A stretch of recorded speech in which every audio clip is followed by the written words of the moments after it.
Guys, let me read a few comments on Twitter. Our friend in Owerri, Solomon Onu, is giving us this bit of information. Papilo FC have qualified for the Nigeria National League. They will be playing in the NNN next season.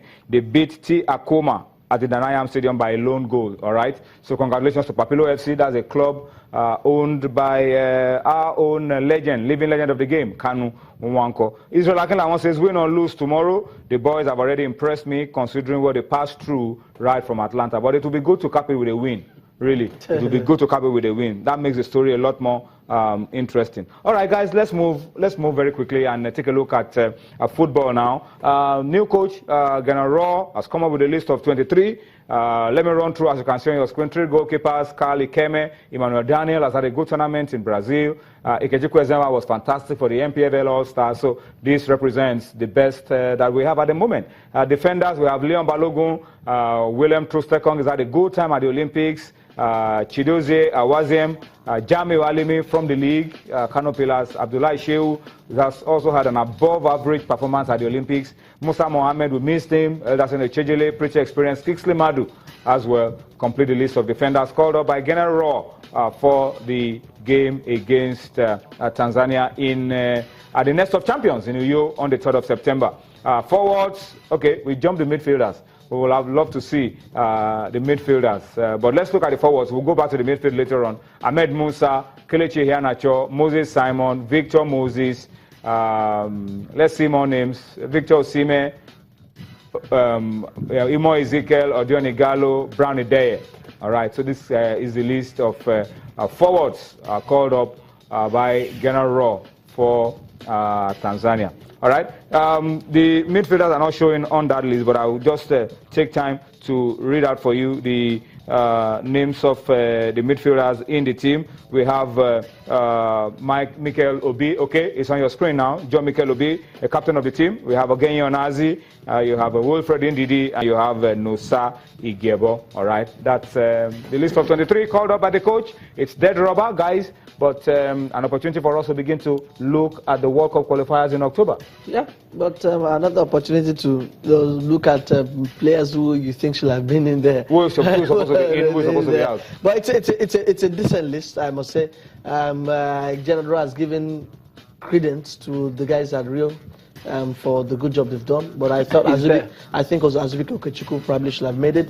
I know that we have a table because of injury. Alex Iwobi also hasn't made this one probably because of injury. But John Ogu is quietly doing his job. I thought the mistake on that list was Gebo instead of John Ogu. I think John Ogu deserves a call up. That guy is doing his business really fine. For me, I think if any Nigerian is in Israel and supposed to be in the national team, it's John Ogu. Yes. He was the best foreigner in the league last season. And he got rewarded for that. Of course, keep progressing in the Champions League, though they got hammered only a few days back. But I think it's exciting time inviting 23 players. It's not in time as when we say, okay, we've called 42 players, start moving, the coach wants to hit the ground running. I think it's quite commendable. You know the numbers that you bring in, manage these guys so that you can have access to the ones that do. It's the chop and shove. If you don't meet up, somebody else will take your place. Okay, tomorrow let's step down from the Super Eagles and talk about the Golden Eaglets. Tomorrow the Golden Eaglets are going to be on duty. They are world champions, but they have to navigate a very tricky game to Niamey. They are facing Niger Republic tomorrow. We wish the boys, Manu Gaba, Ondoka Ogbade, and these boys, we wish them the best of luck. They have a slim warning advantage, but it could be good enough given the pedigree of this team. We wish them the best. We hope they are able to scale this order and move on to the next phase. Let's talk domestic football now, the league. Let's start off by commending Ifeanyi Ubah, billionaire club owner Ifeanyi Ubah, has become an official partner of West Ham United. West Ham's first African partner is Ifeanyi Ubah FC. That's huge. Huge for football because he's the chairman of Anambra FA. Huge for football in Anambra. Huge for football in Nigeria. Guys. Yes, I agree with you. This is just coming off the heels of the NPFL partnership with La Liga. So this is another extension going into the Premier League. And there's diversification. And that's really, really good. Let's just hope that all of this will translate into something good. Because, honestly, I think FC Ifeanyi can achieve more in the NPFL. I think they can dominate. You know when Roman Ibrahimovic came to England, and dominated. He dominated everybody. I think actually if I can do that, I want to see them spread their tentacles to the CAF Champions League, where they can get players even outside of Nigeria to help their quest, make them a big club. But you know, it's just starting up. And the good thing is that FC Ifeanyi as a person loves football. It's someone who loves football, and I think that is the deal breaker in there. Someone who loves football will do whatever it takes, and this is just the tip of the iceberg, I think. I think it's for me. I think it would be nice to know what the partnership is all about. It's all about. Yes. Is it about moving players from here? Is it about? They are going to come set up an academy, and you can be sure that if West Ham comes to do it, here, it will be fantastic nice for the youth. But not just in Anambra, in Nigeria as a whole. Of course, our clubs are beginning to look at us. I mean, we have the Barcelona project in Lagos. You know, people are beginning to look at us and say, "Hey, I think there's a gold mine here." But we have to take cognizance of the fact that first and foremost, it has to start from the bottom up. We have to start it in such a way that it is sustainable. It will go down to the grassroots. Go down to the grassroots and give us comparative advantage as Nigerians. All right, so that's a good one. We commend them for that, and we hope he yields the right kind of results for Nigerian football. Let me quickly run through the fixtures for this weekend. The league is back, remember? And let's just run through the fixtures for you. Rivers United against Pillars in Kano. That's going to be a good game to watch. Atland are hosting Shooting Stars in Owerri. El Kanemi against Sunshine Stars. Plateau United against Nasarawa United, who will be more united in that one.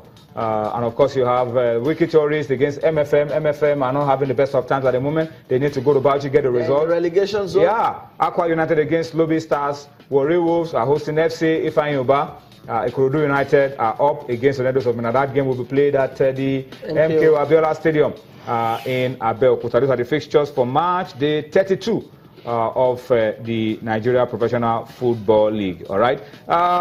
Yesterday we talked about it. The LMC have sanctioned the Ikorodu United.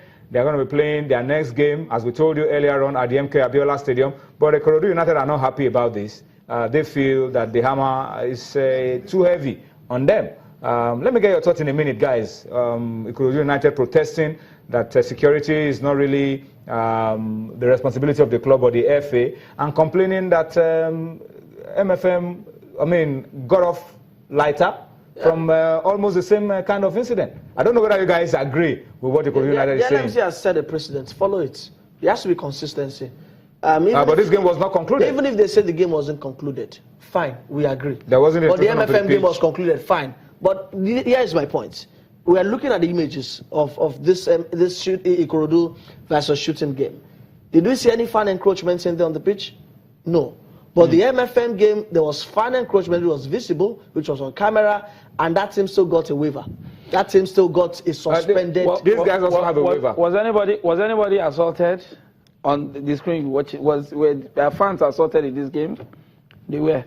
In the Ikorodu game, it was fans trying to reach the referee to ask what is happening. No fan of the opposing team was assaulted. But what we saw on the screen there were fans going for fellow fans in the stand. There was really madness on that front. And I think for me, looking at it, it's touch and go. It's touch and go, and I think. But basically, this is what I ask for. Consistency. If there's consistency, I think everybody will be fine. Consistency is the key word in here. Consistency in the way you give out punitive measures. What is good for the good is good for the gun. That's what I think. Okay, let's go on a break now, so that we can bring in Tunde Ogunshiko. Guys, thank you so much for your time on Sports on Iwale. Thank you for your time due to popular demand. We'll see you again next week. After the colleague, we'll see you next week as well. But during the break, midweek, there was a game at the Agege Stadium. Warri Wolves and MFM playing at a 1-1 draw. We'll bring you the reactions of the coaches during the break, and then Tunde Ogunshiko will be joining us for the rest of Sports Tonight. Join us again.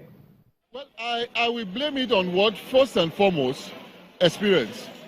You know, we learn every day. We'll find out that you can't do without experience. It's key. Look at the clubs that are doing very well. You know, Wiki Tourists, for instance, have been together for how long? No change of personnel. The coach remained. The players remained. Go to Rangers. They've been there for so long. They kept the coach and whatever with very experienced players. So I think experience is our undoing at this point. The boys are giving everything they have. But unfortunately, you need that experience. If you saw the goal that Warri scored, that tells you that experience is a key factor in football. Yeah, we rallied.